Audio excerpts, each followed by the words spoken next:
Good morning, students. This is a video lecture of physics one, class plus one, and today we will discuss about uh, angular momentum and moment of inertia.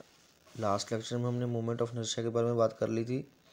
समझ आ गया था moment of inertia क्या है। इसे आई से denote करते हैं, that is capital I, that is equal to M into R का स्क्वायर। ठीक है, ये हमने स्टडी कर लिया था। आज हम स्टडी करेंगे एंगुलर मोमेंटम के बारे में। बहुत इजी है, बहुत आराम से आपको समझ आ जाएगा। Consider a rigid body rotating about a given axis. हम कंसीडर कर लेते हैं एक बॉडी है, रोटेट कर रही है अबाउट अ गिवन एक्सिस में, जिसकी एंगुलर वेलोसिटी क्या है, ओमेगा, और उसके बहुत सारे पार्टिकल्स हैं, नंबर ऑफ पार्टिकल्स। तो मास उनका क्या है, m1 m2 and m3 up to mn, और उनके डिस्टेंस क्या है, r1 r2 एंड r3, और एक एक्सिस के अलॉन्ग रोटेट कर रहे हैं। ठीक है, as a body is rigid, angular velocity जो होगी पार्टिकल की वो सेम होगी। आपको पता है एंगुलर वेलोसिटी सेम होती है अगर बॉडी रिजिड है और वो रोटेट कर रही है। और बट डिस्टेंस तो आपको पता है डिफरेंट है सभी का। तो हमें पता है इफ v1 v2 जो लीनियर वेलोसिटीज़ हैं, तो एंगुलर वेलोसिटी क्या हो जाएगी, v1 equal to r1 omega. पता है v is equal to r omega होता है। तो पहले पार्टिकल ये ऐसे, सेकंड पार्टिकल की two, third particle up to n particles की। Linear momentum that is p1 क्या होता है, mass into velocity, that is m1 r1 omega. This is a linear momentum of a particle, m1 r1 omega. Angular momentum हमने निकालना है about a given axis में।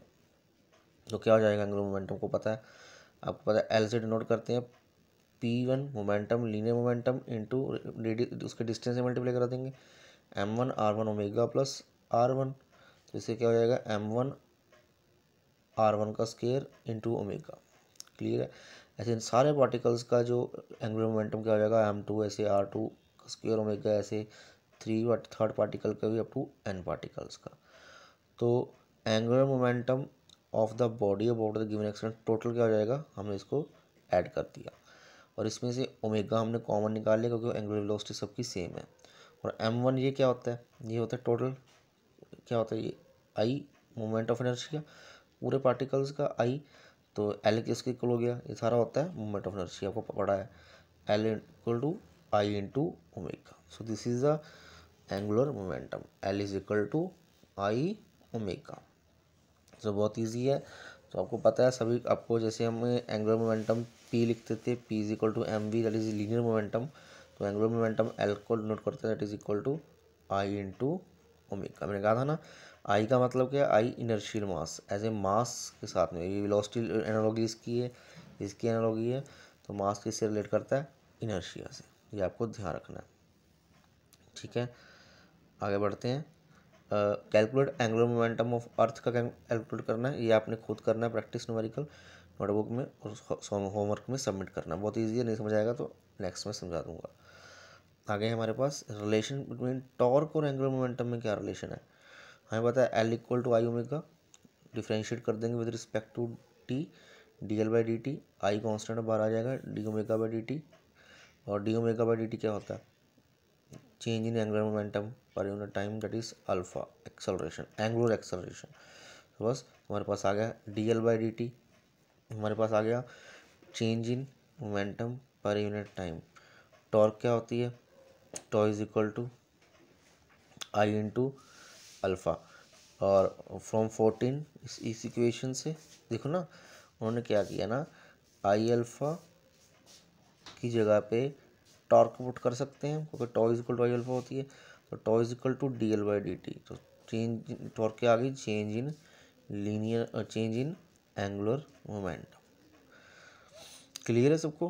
Principal of conservation of angular momentum, इसका मतलब क्या होता है कि अकॉर्डिंग टू प्रिंसिपल है कि जब तक किसी भी एक्सटर्नल टॉर्क नहीं लगेगी सिस्टम ऑफ पार्टिकल्स पर, तो एंगुलर मोमेंटम जो होगा ना वो कांस्टेंट रहेगा। ठीक है, इसका मतलब अगर टॉर्क ज़ीरो है, सभी मोमेंटम कांस्टेंट है, मतलब L1 plus L2 plus L3 सभी इक्वल टू कांस्टेंट है, ये सभी वैल्यू कांस्टेंट है। That is a principal of conservation of angular momentum. Clear है। इसके बहुत सारे एग्जाम्पल्स मिलने देखने को मिलते हैं। The angular velocity of revolution of a planet around the sun in an elliptical orbit increases the planet comes closer to the sun and vice versa. इसका मतलब है जैसे आपको पता है जो प्लैनेट्स हैं जैसे अर्थ है ये सन के अलॉन्ग ऐसे एलिप्टिकल ऑर्बिट में रोटेट करती है। अगर जितनी ज़्यादा दूर होगी, सपोज कर लो अब ज़्यादा दूर है, क्लियर है, तो उस उतनी ही हमें पता है एंगुलर मोमेंटम क्या होता है, हमें पता है मास वेलोसिटी आर। अगर रेडियस बढ़ जाएगा, अगर सिंपल सी बात है रेडियस बढ़ जाएगा तो वेलोसिटी को क्या होना पड़ेगा, क्योंकि ये कांस्टेंट है, ये एंगुलर मोमेंटम किसी भी सर्कल में कोई बॉडी मूव करे इसको कांस्टेंट होता है, कंजर्वेशन उसकी एंगुलर मतलब कंजर्व होता है। तो अगर रेडियस बढ़ेगा तो इसको बैलेंस करने के लिए वेलोसिटी को कम होना पड़ेगा, इन्वर्सली प्रोपोर्शनल हो गया ना आपस में। तो इसी कारण यहाँ पर वेलोसिटी कम हो जाती है। ऐसे जब ये नज़दीक आता है प्लैनेट तो यहाँ पर रेडियस कम हो जाता है, तो वेलोसिटी को क्या करना पड़ेगा, अपना पूरा मतलब कि इसको बढ़ना पड़ेगा, तो ताजो इसको बैलेंस करना पड़ेगा क्योंकि रेडियस यहाँ पर कम हो गया, इसको बैलेंस करने के लिए वेलोसिटी को बढ़ना पड़ेगा। तो यहाँ पर जब प्लैनेट नेड़े आते हैं सन के तब उनकी स्पीड तेज हो जाती है, दूर जाते हैं तो कम हो जाती है, यही लिखा है इन्होंने, ठीक है, क्योंकि जो एंगुलर मोमेंटम है वो कांस्टेंट होता है। आगे an circus acrobat perform feats spin by bringing her, हाँ जैसे देखें आपने देखा होगा ये डांस करती हैं एक्रोबैट, ये क्या करती हैं जब ये मूव कर रही थी शुरुआत में घूमना होता है उन्होंने, पहले इनके हाथ ऐसे खुले होते हैं, मतलब इनका रेडियस थोड़ा सा हाथों का ज़्यादा होता है। फिर ये क्या करती हैं अपने हाथ ऐसे नज़दीक ले आती हैं, ठीक है, नज़दीक ले आने से क्या होगा रेडियस कम हो जाएगा और ज़्यादा वेलोसिटी से, आपको पता है L=mv/r, अगर रेडियस कम कर देंगी ये अपने हाथ को नज़दीक ले आएंगी तो ज़्यादा वेलोसिटी से ये क्या करेंगी घूम सकती हैं, इसी कारण ये हाथ को नज़दीक लाकर घूमती हैं और उनकी स्पीड ज़्यादा हो जाती है, ठीक है ना। इसमें भी एंगुलर मोमेंटम की कंजर्वेशन को यूज़ करते हैं, ठीक है ना। जैसे आइस स्केटर होती हैं वो भी तो ऐसे करती हैं, आइस स्केटर वो भी बैलेट डांसर होते हैं जो, ठीक है, वो भी ऐसे करते हैं, नज़दीक हाथ ले आते हैं, इससे वो आराम से घूम सकते हैं। स्पिनिंग वॉलंटियर, ऐसे देखो स्पिनिंग वॉलंटियर जो होते हैं अगर ऐसे हाथ रखेंगे रेडियस ज़्यादा है उनका तो वेलोसिटी कम होगी, अगर जो ही वो अपने हाथ नज़दीक लेकर आएंगे तो रेडियस कम हो जाएगा, वेलोसिटी ज़्यादा हो जाएगी, इस करके वो जल्दी घूम सकते हैं।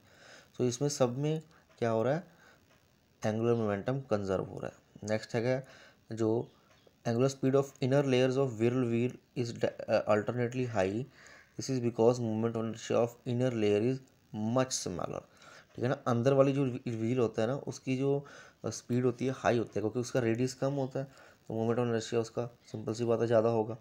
आगे हमारे पास ये देखो जब इसने जंप किया, ये देखो तो इसने अपने आप को बिल्कुल इसका अपना रेडियस कम कर दिया, अपने आप नज़दीक आ गया। जो जो रेडियस कम होगा तो उसकी स्पीड जो है ज़्यादा होगी और इसी कारण वो आराम से और नज़दीक आके यहाँ पर खोल दी हाथ को ताकि स्पीड जो है कम हो जाए, क्लियर है। तो ऐसी बहुत सारी एग्जांपल्स देखने को मिलती हैं लीनियर मोमेंटम ऑफ कंजर्वेशन की। तो इससे हमारा आज का जो ये टॉपिक भी ख़त्म हो गया और चैप्टर हमारा जो है कंप्लीट हो चुका है, और हमारा चैप्टर जो है कंप्लीट हो चुका है। आप इसको ध्यान से नोट कर लीजिएगा और इस टॉपिक को लिख के, इसके जो टॉपिक्स हैं ये सभी टॉपिक्स को लिख के मुझे होमवर्क में सबमिट कराइएगा। कल से हम न्यू चैप्टर स्टडी करेंगे या आप बता देना, न्यूमेरिकल्स भी प्रैक्टिस करा देंगे। Thank you.